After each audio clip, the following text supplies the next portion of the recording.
Steinbach, are housing prices going to fall? Well, let's go over all the data and you can make an informed, educated decision. You will find out what's in the media may not be the honest to goodness truth. Hey, let's go over a few things first. All data is from MLS for single residential detached homes. I'm Stephen Olyniuk, Remax Performance Realty. Today's date is Tuesday, July 12th, 2022. And if you're liking our content, subscribe to our YouTube channel and push the bell notification so that you get notified when our great new videos come out. And if you're liking this, also smash the like button so that it helps us on YouTube. And if you have any real estate related questions or questions about this video, put them in the chat below. We'd be happy to answer them. We'd love to have a real estate related conversation with you. So first off, let's talk about from January 1st to June 30th, 2022, how many houses sold in Steinbach, how many were listed. They're showing 213 houses total active, that were listed. 42 are currently active. There's 153 that sold, 4 are currently pending sale, and there were 24 withdrawals and only 8 that expired.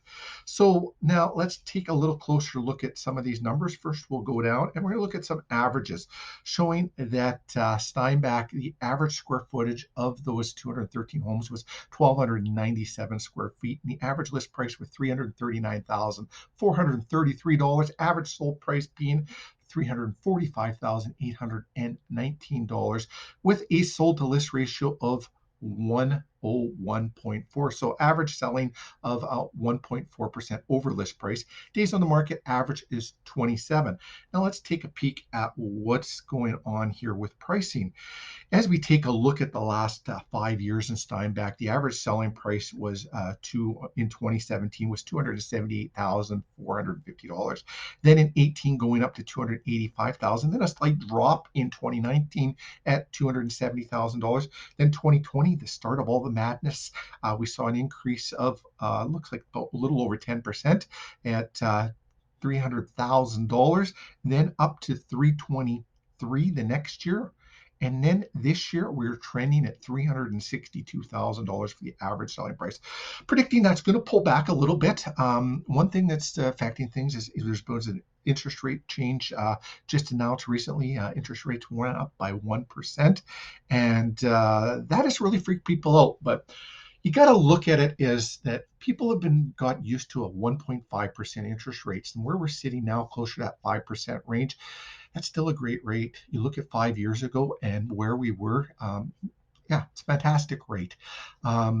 So you also take a look at, the number of sales and everything like that. The media is showing that, well, housing sales are down by this amount this year. Yeah, compared to 2021, they are down. 2021 was an extraordinary record-breaking year. And that's not the norm. So if you take a look at the normal trends and everything like that, go back to the 17s, 18s, and 19s. We're actually still selling in 2022 more houses and for a lot higher selling price too as well than we were in those dates. So the real estate market is doing well. It's going to pull back a little bit. Inflation's taking effect on it. People are really taking a look at what they're doing and how they're doing it. So we're going to see some changes. There's no doubt about it. Now, do you ever lose if housing prices pull back? Well, the only time you ever lose or gain in real estate is when you sell your house. If you're not selling, it doesn't matter, right? And even if you are selling, maybe it's a little lower than it was 2 months ago, but you're still a lot higher than you were a number of years ago, right? And if you're looking at buying another house, well, those have pulled back too. And if you're buying a more expensive house and the market's pulled back, let's use 10% for a round number, you're selling a $300,000 house, you went back $30,000. If you're buying a $500,000 house, it went back $50,000. You're actually gaining $20,000, right? Maybe if the market pulls back, it's a good time for you to be investing because the only way to hedge inflation is buy real estate. Pretty simple. So those are the things that we've got to say. If you've got real estate related questions, ask us. We'd love to have a real estate related conversation. If you're thinking of selling your home, you want to know what it's worth. If you're a buyer, reach out to us. Let's have a conversation. Let's go over the data. You can make informed, educated decisions. We'll show you what the right decision is to make and make it a stress-free transaction for you. It's just that simple. Like I said, real estate's the only way to hedge inflation. So if you have any real estate related questions, reach out to us. We'd love to have a conversation with you.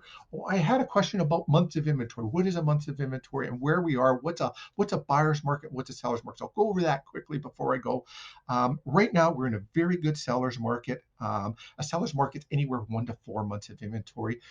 Balanced market is 4 months to 6 months, and anywhere beyond 6 months is a buyer's market. So we're in a very good seller's market right now. If you lose Winnipeg stats for right now, they're sitting right now at 1.39 months of inventory. So yeah, just incredible.